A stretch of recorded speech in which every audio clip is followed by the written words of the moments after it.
Alea 2 slide-uri sunt. Fac asta. Nu durează chiar o secundă. Trebuie transplantat pe desfăcut. Aplicată ștampila. Nu lucrează. Aplicată ștampila. Salvarea documentului.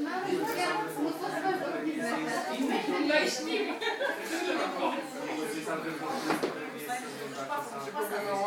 Și dacă e semnat unde trebuie. Asta e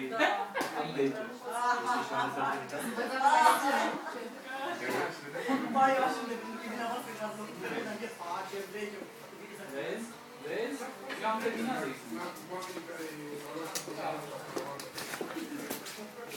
Hello! Ce faceți? Salut! Bună, ce faceți?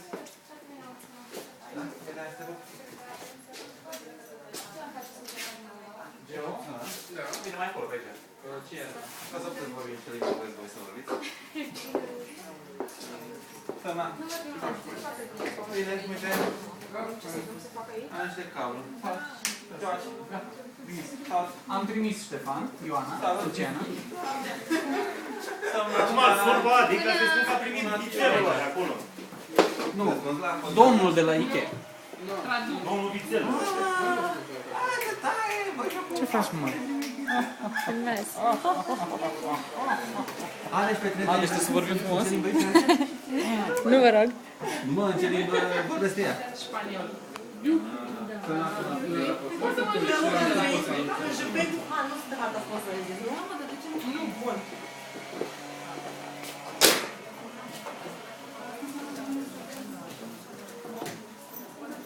Putem mai în București? Ne... nu? Nu, ne-au... Așa erau cu 7 acolo. Gianni, oprim în jumătate de oră alocarea? Acum la tine nu mai poți aloca online? Eu sunt aici, nu le aveți. Păi n-au vrut. A, da? Da. De ce nu fost? Făceam mișto tot. Da. Da, la ce rată de alocare poți să... La câte... Îți vin cu acea... Că degeaba e păcat. Nu, lasă-mă face, că era E încheiat. păcat să facă degeaba acolo? Păi, Deci, spune unii credit că l-ai întrebat. Ok, dacă nu 10 pagini. 10 pagini. știi ceva, pot să-mi dai să ceva și îți zic eu. Albie tu pe mine? Bine, drăguț, am mers frumos. N-a venit Danone. La ăla o să vină o echipă care poate să strângă 2 ore de saci. Deci, așa ce faci? Tot să printeze 2-3 ori. Și nu știu de câte ori printeze, nu știu cum mai bine. Dreptul mai, nu printeze Ce bani. nu mai să trimite și mie de la Eureco, frate. De 3 ori. De 3 ori și mi-a trimis și acum, frate.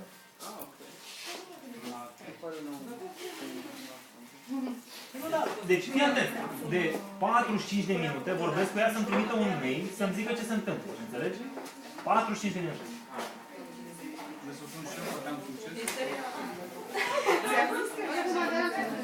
Asta se încadrează la hârtie, Geo?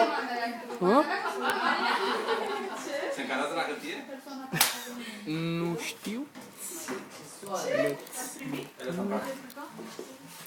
România.ro Parola 1, 2, 3. Oare am reușit să fac ce trebuie? Căcat, acum cine mai sună ce jumătate la Chiar. Da, asta nu sunt arci inverse, așa, da? Mai bine să hai să facem așa. Uite, pentru care am avut asta. This was live from Let's Do It Romania. Hai, Moldova! Da.